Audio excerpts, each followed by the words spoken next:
Hey, this is Lance Wall now. I want to tell you something. There's good news, and that is that everything that's happening with the news cycle with Trump and the various indictments and such is actually pulling in independents. It's pulling people in that are watching this story sympathetically and saying, what the heck is going on? People realize that there's a prosecution that's politically motivated, and it's creating kind of an effect where Trump is getting a different kind of brand than the one he had. He's becoming the rebel with a cause. I'm going to talk to you about that in a moment. But, you know, one of the things that always amazes me is people wait to the last minute before they take action on something that they actually need to have. I was in the rain yesterday, and it's like I kept thinking, I need to put an umbrella in the car. Well, when did I need it? Yesterday, when it was not in the car. And Mercedes reminded me, Patriot Food Supply is actually, you don't have to worry, some of you don't do the months at a time because you don't want to invest in it, but there's a 2-week food supply, which is absolutely essential. And what exactly is that? Yeah, so in 2 weeks, you would have breakfast, lunches, and dinners. It's 114 servings, 2,000 calories, and you have it for 2 weeks. And like, listen, we're in the middle of hurricane season, Lance. I know you're, as a former Floridian, it lasts through November. We also have fires happening all over the place. And so you never really know when the unexpected is going to hit. And so what's so great about these products is that it has a 25-year shelf life. So like I have some at my house. I'm ready in case something happens. We had the big freeze 2 or 3 years ago. Shocking. You couldn't make anything. There's no electricity. So I actually have a solar oven. I got that too, which is kind of neat. You can cook using the sun. Well, yeah, they have a generator and they got a generator. And also for Annabelle, they got the gluten-free option. Yep. Go to lancewallnow.com/patriot, lancewallnow.com/patriot, and don't wait till you need it to order it because then it's too late. Let's get into the show. Welcome to the Lance Wall Now Show. And today, we've got so much we've got to cover that we're going to just have to believe that it's all going to flow in the right direction. Mercedes, thanks for joining us today. Glad you're here. Hello. Over here on the sides. Hey, you like my shirt? Not bossy, just aggressively helpful. Not bossy, just aggressively helpful. All right. Well, with that thought in mind, let's take a look at something which I think you ought to see. Let's hit the Mayorkas story. Benny Johnson covered it, and I think it's worth taking a look at just because you need to know what James Comer is doing. He's the one guy we got out there subpoenaing left and right, trying to work his way towards the Biden regime collapse, which is every day the termites are termiting him from the inside out. But this is just a quick update. Watch this. So some breaking news to tell you about here. FoxNews.com has just discovered that the chairman of the House Oversight Committee, James Comer, has subpoenaed the DHS Secretary, Alejandro Mayorkas, and several other DHS and Secret Service officials wanting testimony related to the Secret Service's alleged tip-off of the Biden transition team regarding a planned Hunter Biden tax probe interview back in 2020, also accusing the agencies of obstruction of the congressional investigation. 6 subpoenas in total were sent out, 1 directed to Mayorkas for documents and 5 for depositions, 2 to Secret Service officials and 3 to DHS officials. Comer told Fox News Digital, quote, the Department of Justice initiated the Biden family cover-up, and now DHS, under the leadership of Secretary Mayorkas, is complicit in it. He went on to say investigators were never able to interview Hunter Biden during the criminal investigation because Secret Service headquarters and the Biden transition team were tipped off about the planned interview. We'll keep following this. We'll have the latest for you. Meantime, you can get the full write-up on Fox News Digital, foxnews.com. I'm always trying to figure out how it is that the tip-off of Hunter Biden about an interview could stop an interview from happening. I mean, I know I'm listening to it. So what if they tip him off? The interview, can you imagine if they were going to tip off, Richard Nixon that he was going to be impeached? Doesn't make a difference. So there's some kind of a weird obstruction game that I think is played in Washington. And when I hear stuff like this, I'm thinking, so what? So he was tipped off. And that interferes, of course, with the process of due justice, but it doesn't interfere with them calling Hunter up and discussing with him what the nature of his financial dealings were with these other countries. And was he acting as an agent? If I'm not mistaken, Paul Manafort went to prison because of the same thing. He was working as an agent, which is like one country. I think it might have been, was it Ukraine involved? And he ends up going to prison because he didn't disclose that he was operating as a U.S. agent. And you might remember Podesta was also doing the same thing, but the trade-off was Podesta wasn't prosecuted. These stories, I know they go into the big memory sinkhole out there, but I'm bringing it up for this reason. The Department of Justice is involved with the cover-up and the interference of the Hunter Biden tax probe. Well, what's new about that? We had 50 high intelligence agents and former directors of the CIA who all signed off on having done a diligent, high-level review of the Hunter Biden laptop, and they all felt that it was Russian disinformation. Why is there no consequence to the fact that all 50 of them lied, that all 50 of them were misrepresenting what they were saying? This includes Brennan and Clapper and those guys. I'll tell you why. It's because there's no consequence ever for what goes on. And this is the part that I think is the most important for us.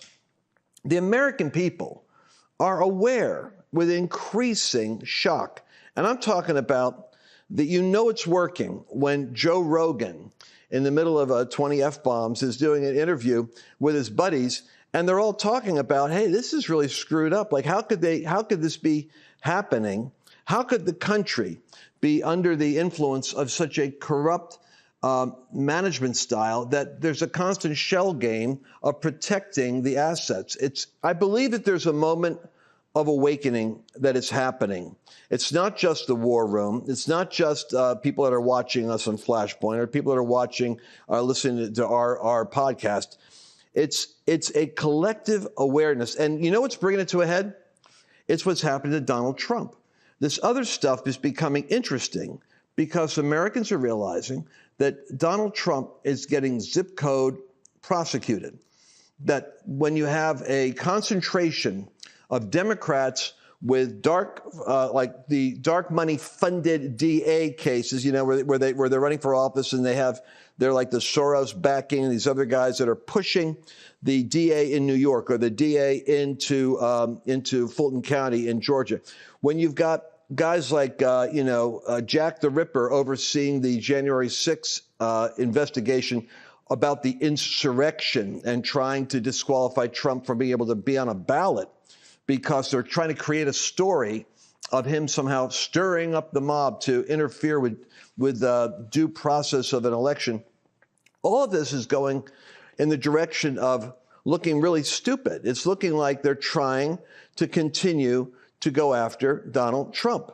And it's becoming so conspicuous that Tucker Carlson flat out with, I don't know, some 80 million people could be watching his interview with Trump saying, hey, man, this thing is like, how do you worry about your life? Are you worried about assassination? What do you think happened to Epstein in prison? I finally realized Tucker Carlson was saying, if they lock you up, aren't you worried they're going to try to kill you?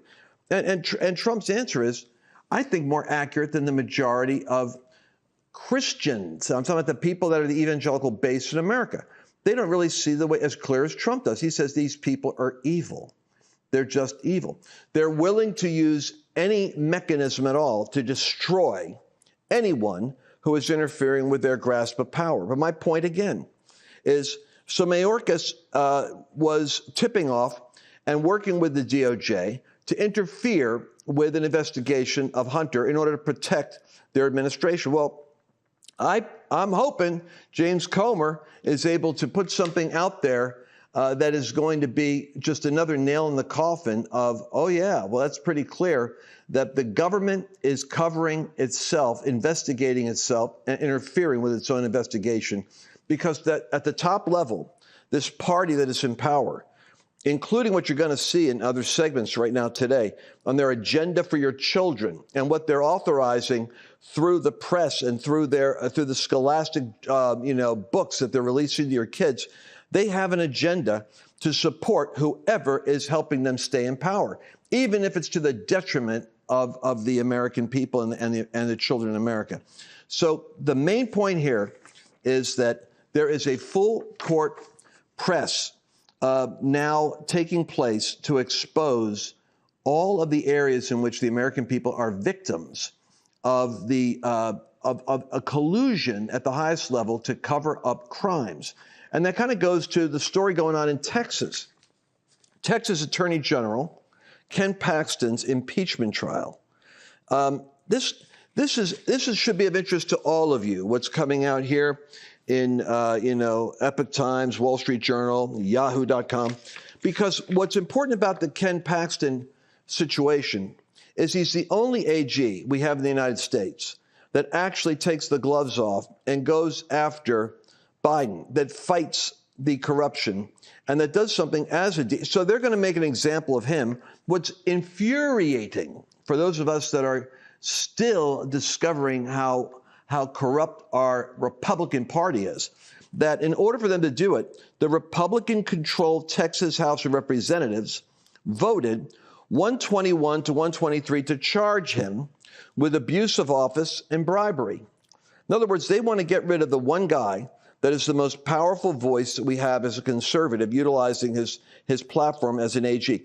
Now, they could have gone after him before. They could do this later. They're doing it now because they're systematically trying to take out every person that stands in their way. And they can find a way to try them. Someone will say, well, he did this, he did that. I can promise you that whatever they're trying to pin on Attorney General Ken Paxton in his impeachment trial is similar to what they should be doing in other states with other corrupt politicians. But it seems as though the only resolve the Republicans have is when it comes to taking out their own, which is why I maintain that we should learn what happened to the Democrat Party when the leftist funding, the big donors, began to look at the political apparatus on the left. And it started in Colorado, believe it or not. It's where they decided that if you have the right combination of money and power, you can systematically dismantle a state and take it over in the same way that you can dismantle the United States and take it over. What you do is you start to surround people that are your representatives with questions of their corruption. And so you create the question by the trial. The trial itself is a branding experience where, oh, yeah, the guy's obviously a criminal because he's constantly being churned out in the news media. They did this in Colorado. They had lawyers that were hired in order to bring lawsuits and questions of ethics and bribery and such against unsuspecting Republicans that had no idea what was hitting them. Then they had the news media outlets propped up in order to create an echo chamber of anxiety and question about the propriety and the behavior of these candidates. These guys, they didn't know what hit them. Then they had activist groups that were targeting into their particular counties with extreme precision, kind of like what you're going to see with the AI threat that's going to be coming out, with targeted messaging going in, like it'll happen now digitally, right into the backyard of these guys on whatever they feel the top one or two issues are that they could flip the voters around on, so that they literally took over Colorado. It was overnight. And the guy, one of the three guys that was the millionaire funding the takeover, is now the governor of Colorado with an aspiration of becoming the president of the United States. Colorado, if you look at it, is the laboratory where they perfected the model of how to flip a state in the same way that they could flip the country. And I believe you're going to see that we're waking up now to the fact that we've got to flip the Republican Party and get it to become more like us. We're going to have to go into this corrupt tissue that is in every state and flip it around. And there's a way to do that. And I think that's all part of what this awakening is all about. We're going to come back in a minute. I'm going to explain how this works. What happens if a natural disaster takes place? We have these weird tornadoes that hit in the Midwest and in Texas, but look at the hurricanes in Florida. People can literally have their houses flooded, or they're in a situation where they have no food or access to groceries. Everyone needs at least a 4-week emergency food kit. And fortunately, My Patriot Supply has created a 4-week emergency kit. And these products will last for 25 years. The interesting thing is they give you a 2,000 calorie per day meal. And that's the key. Delicious, and 2,000 calories a day, because that's what you're going to need to sustain yourself for 4 weeks in a crisis. We had a winter freeze here in Texas, of all places, and we had a couple of days where we had no electricity. I'm telling you something, this makes a huge difference. Mushroom rice pilaf, fluffy rice and mushrooms, seasoned with red wine and herb. And then how about starting the day off? Maple Grove oatmeal, old-fashioned oats, maple flavoring with a pinch of brown sugar. This is what you want to do. 4-week emergency food kit, and that's just for you. Think about your children. Guaranteed, somebody around you is going to need help. You're going to want to at least have the 4-week emergency kit. Go to lancewallnau.com/patriot. Use that link, and you're going to get a special discount on their special 4-week emergency kit promotion.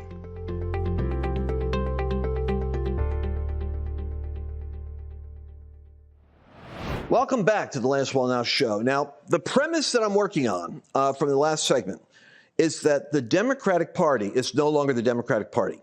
That's why you could have the bizarre policies that they've got being supported from environmental, breaking down the nation environmentally with green deals that are bankrupting the country, to spending all of the stuff, by the way, that they're doing, including the border and the spending.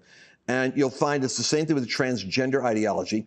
It has over 70% disapproval from Americans across the board. You take the McLaughlin Group surveys, independents, Democrats, and Republicans don't approve of these policies, but the policies are being supported by representatives who are tied in with the big money corrupt machine of the global elites. And it's not just the Democrats. That's the weird part. You've got Republicans in there too, which is why you're not hearing anyone lift up their voice in support of Donald Trump and the effort to jail him with fictitious created legal things that the media can then flip and chew on and spew out there to the Rachel Maddow type audience. I don't know why Rachel Mad Cow Maddow doesn't have to do some kind of an explanation as to how for a whole year we had Avenatti on as an authority on Trump and his corruption with Stormy Daniels, or the Russian collusion case, which she made her ratings off of. And then we find out the whole thing's bogus, and she picks up where she left off, and the audience doesn't care. This is the weird part. The audience continues on because it's supporting a premise that they want to hear. But here's the problem. Their ratings aren't showing that it's a growing audience. It's just reinforcing the prejudice of a group of people that already are thinking weird. It's like the 20% that's left no matter what you tell them. But what's interesting is the Democrats were taken over by the radicals. So the politicians, and you can see them all kneeling down with the George Floyd, moment where they figured out they got the race car, they got riots all over the country, they got burning down cities, Waukesha and Portland and Seattle. You've got police precincts being melted down. This portion is too hot to handle for social media. Go to lancewallnow.com/podcast to listen to the entire show. And that's going to be the problem that the left has. They can continue their vicious disinformation campaign, but at some point, it's going to hit the credibility problem. Now, back to where we are. Where we are is we have to take over the Republican Party. Because the patriots, the people that love America, that don't understand why the border is still open and why are we giving $1 trillion, $300 billion over there to Ukraine on an issue over there, and Trump couldn't come up with $1 million for his own wall. And held up in appropriations. And you have to know that the Republicans, the Lindsey Grahams, the McConnells, and all the fat cats that are up there in the Senate that try to act like they represent you, none of them use their influence in order to rectify and fix any of these situations, which 70% of Americans are in unity about solving. You see what I'm trying to say? There has to be a realization that the Republican Party itself is part of the problem. I think you know this and I know this. Now, then you run into Trump didn't do the best job, I don't think, with his vast influence of picking the best populist candidates to be able to run against the machinery, the well-funded left-wing machinery, which has the media, the unions, the foot soldiers, the ballots, the software, has all the apparatus in order to stay in power. But the answer to the problem is information. The answer to the problem is truth. And as long as we have freedom of speech in America, as long as we have the ability to have a program like this, where the truth can be spoken, we have more people, the 35% of America that is, you could say, the independent and the open-minded, the not dedicated to either party group, they're actually going through the education process. And the tip of the spear is the Donald Trump charges. So Trump is the top choice for nearly 60% of GOP voters, according to a Wall Street Journal poll. And now what concerns me about that is that you have like 16% of the Republicans that are saying, 16 to like 25%, that are saying they might be disinclined to vote for him if he's convicted of any of these felony charges. Now, charges for what? For racketeering in Fulton County, one of the most corrupt and questionably bizarre counties with the ballot flow that we saw with Dinesh D'Souza going on in Atlanta. None of that was ever investigated or saw the light of day. You'll hear on the left and you'll hear low information voters all the time saying, well, the judges, there was no cases brought to court. No, there were no cases that the judges would have the courage to take on the merits and bring into trial. The problem was you have intimidated judges, you have compromised legislators, but you do have this. You have the realization in America that you can't indict the lawyers who are working to get election integrity because they challenge a stolen election and they want to get the facts out. You can't have charges of racketeering when it's all predicated upon the fact that you're trying to expose election fraud. That is what Trump had to do. And you got Jack Kemp, who we all know, and Ratatouille there, the other guy, Secretary of State. You know that they're anti-Trump. Do you remember what when Trump made the phone call to the Secretary of State saying, you've got, 10,000 votes. We know that there's fake votes there. Can't you find the legitimate votes? I know that I've got those votes. And he records the message and he plays it for the media. It tells you the Republicans right there are trying to sabotage Trump. So we have to look at this as a moment when we either seize the mechanisms of the Republican Party and recognize our problem is us. That in a state like Texas, when they turn on Paxton, in a state like Georgia, when they turn on their own candidate, I think the people have got to realize we actually need to have a radical transformation of the Republican Party. And by the way, if we do this, which I think is going to come to the surface increasingly, these polls are telling us something. They're telling us that the left is banking on the fact that they can get Trump potentially convicted, and that the convictions, whether it's going to be with the absurdity of the New York thing, with him paying off Stormy Daniels for not bringing this question up like 10 years ago in public, or whether it's going to be in the racketeering situation where Trump is challenging corruption in the election machinery in Fulton County, or whether it's going to be in some other case like the Presidential Papers Act, which he has papers at Mar-a-Lago. They have to literally have the FBI go down and do a SWAT team to break in and to go survey the criminal activity of Donald Trump in his own house with his presidential papers. I believe that their plan is that if they can keep the mystique of Trump the criminal out there in the news media, that it's going to hit the 16 to 20% of Republicans that would be inclined to vote for him because they're going to move. But I don't think it's going to work, and I'll tell you why. It's not going to work because, thank God, you've got more independent news sources that are like the average Joe podcaster who is saying there's something seriously, dangerously screwed up with what's happening in America, and it looks like it's a corrupt racketeering. But the racketeering isn't actually Trump. The racketeering is the way the justice system is prosecuting him. Mark Meadows and 5 other co-defendants plead not guilty to Georgia racketeering indictments. And so Meadows and 18 co-defendants are named in former President Donald Trump's 4th indictment following a criminal investigation. 18 co-defendants. These are like lawyers and people working for the party and working for Trump's reelection that are doing their job to expose what can be corruption in the election process. And they're being accused of being a mafia operation that is trying to interfere like a criminal enterprise. Well, I don't think I don't think this is going to work with 16% of Republicans are thinking they could dislodge. But I think they're going to be shocked to see about 26% of the independents that they were counting on are going to shift over and say, I don't think that Trump is actually guilty of that. I think Biden and Hunter Biden are guilty of doing business, and there's a cover-up going on, and that the system is so corrupt that they're going to try to cover it up. And I'm saying this because the data is telling me that the average American who isn't in what we would call the MAGA base is actually becoming sympathetic to the battle that Trump is having. And I believe if they overplay their hand, which they're totally capable of, locking him up, trying to put him behind bars, trust me, they're capable of that kind of lunacy.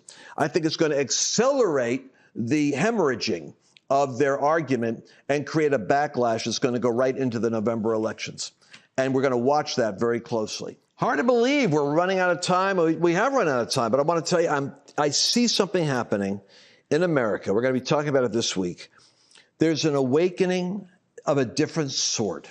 And I believe we're going to see a reformation happening to the dead weight in the Republican Party. Like, look at Mitch McConnell, like frozen again in front of the microphone. If I had to say if there's a hidden hand working right now, God is going to silence the opposition. He's going to increase the volume of awareness about how corrupt this ruling class really is. And I believe that there is a takeover that's going to take place where the American people are going to demand that the government reflects their values and their interests and not the priorities of the elites. And it's always good to have this audience, this army with us. I look forward to seeing you again next week. Don't forget the Lance Wallnau Show can be accessed on lancewallnau.com/podcast. We got it 7 days a week. We cover all the days, and you don't want to miss a single update. God bless you. Did you enjoy this latest episode? Please remember to share it with your friends, because the more knowledge you have, the better equipped you are to navigate the world.